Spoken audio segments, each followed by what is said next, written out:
6 ශ්‍රේණිය පන්ති කාමරය අලුත් දේශපාලන සංස්කෘතියක සංවාදාත්මක පෙළගැස්ම නාමල් රාජපක්ෂගේ පින්තූර දැක්කහම සමහර බයිජාන විකෘතිය තියෙන ගොම ගඳ ගහන බයියෝ එක දිගට අදහස් දක්වන අප්පච්චි වගේමයි පුතා කියලා. අප්පච්චි වගේම අම්මු නරුම තක්කඩියෙක් තමයි පුතා.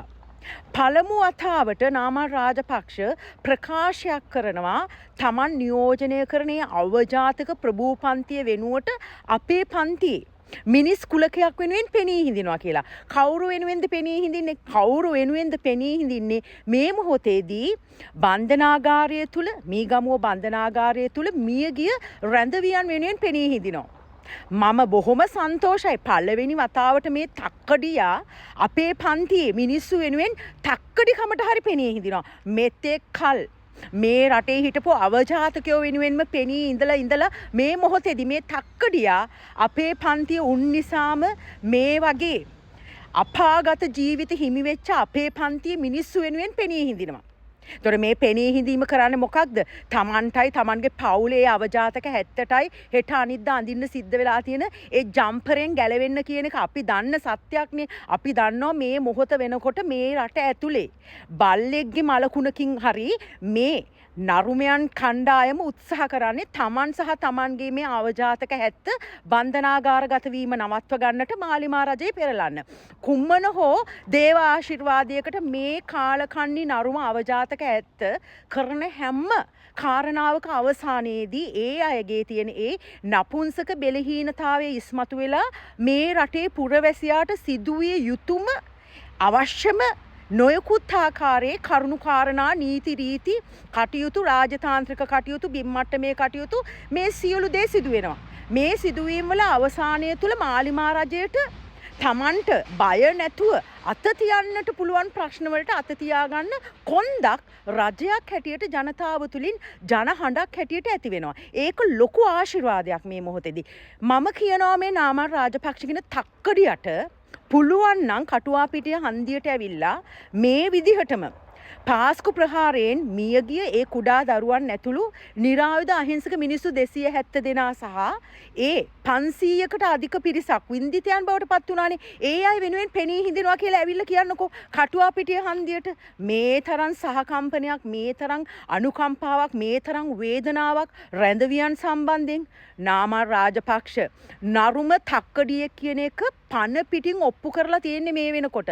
මේ මොහොත වෙන විට තමන් සහ තමන්ගේ මේ අවජාතක රාජපක්ෂ පවුල මේ රටේ මිනිස්සුන්ට කරපු ඒ ජාතික අපරාධයට පන පිටින් පරිසම් දෙන්න පටන් අරගෙන තියෙන්නේ. තමන්ගේ මේ අප්පච්චි මේ රටට මේ අපරාධ රාජ්‍ය ජාතක කරපු තමන්ගේ බයි අප්පච්චි ඔය වයසේ අහිංසක වැඩිහිටි මිනිස්සු ඕන තරම් ඉන්නවනේ.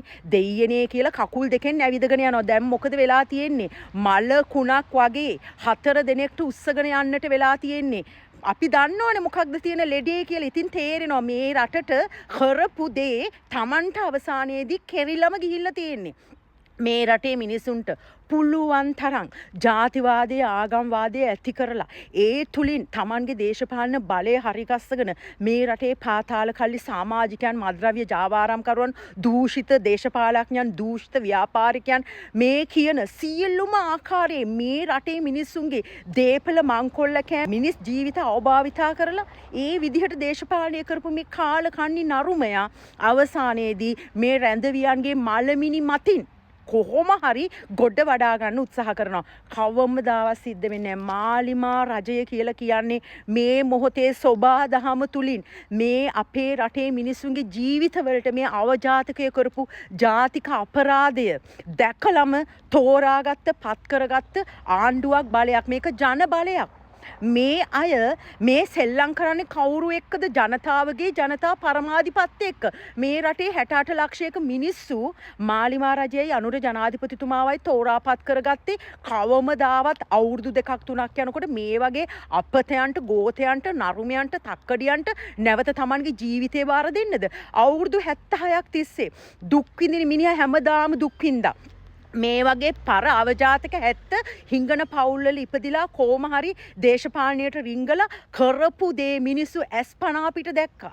රාජපක්ෂ පවුල කියලා කියන්නේ හිංගන පවුල් වලින් ඉපදිලා මේ වගේ දේශපාලන අධිකාරීන් වලට මේ වගේ හම්බ කරන් කන්නට පුළුවන්. මලගේකට ගියත් බූරුව ගහලා හරි ගෙදර යනකොට කීයක් හරි හම්බ කරගෙන යන්න පුළුවන් අඩු කුලේ හැත්ත කියන එක පැහැදිලිවම රාජපක්ෂ පවුල විසින් පෙන්නලා අවසానයි. ඒක නිසා නාමල් රාජපක්ෂ පරිම සන්තෝෂයි පළවෙනි වතාවට අපේ රටේ අපේ පන්තියේ මිනිස්සු කණ්ඩායමක් වෙනුවෙන් පෙනී හිඳිනවා කියලා ඔය හතරස් කට ඇරලා කියපු එක. පුළුවන් නම් කටුවා පිටිය හන්දියට ඇවිල්ලා පාස්කු ප්‍රහාරයේ බියගේ මිනිස්සු වෙනුවෙන් ඒ වින්දිතයන් වෙනුවෙන් පෙනී හිඳිනවා කියලා ඇවිල්ලා කියන්නකෝ. අන්න එහෙම ප්‍රකාශයක් කරලා කටුවා පිටියට ඇවිල්ලා ඒ මියගේ මිනිස්සුන්ගේ හම්බ වෙලා කතාවක් කරලා ඔය වටේ වට කරගෙන ඉන්න අවජාතක ගෝතයෝ ටිකත් එක්ක hina වෙලා කතා කරන්න පුළුවන් නම් අර කටේ යෝනියක් සෙට් කරගෙන ඉන්න මිලින්ද රාජපක්ෂවයි ඒත් එක්කම අර ලොකු කමිසයක් ඇතුලේ නාකි වෙලා යන යෝනි දෙකක් කටේ තියෙන ඉරාජ්වයි අරගෙන එන්නකෝ. ඒ අරගෙන ඇවිල්ලා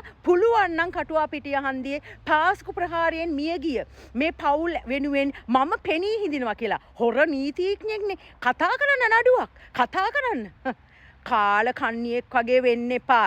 කාල කන්නියෙක් වෙන්න එපා. අපෙන් පිනට කාලා අපෙන්ම පිනට ජීවත් වෙලා අපෙන්ම යට ඇඳුම ඇඳගෙන ජීවත් වුණාට කමක් නැහැ.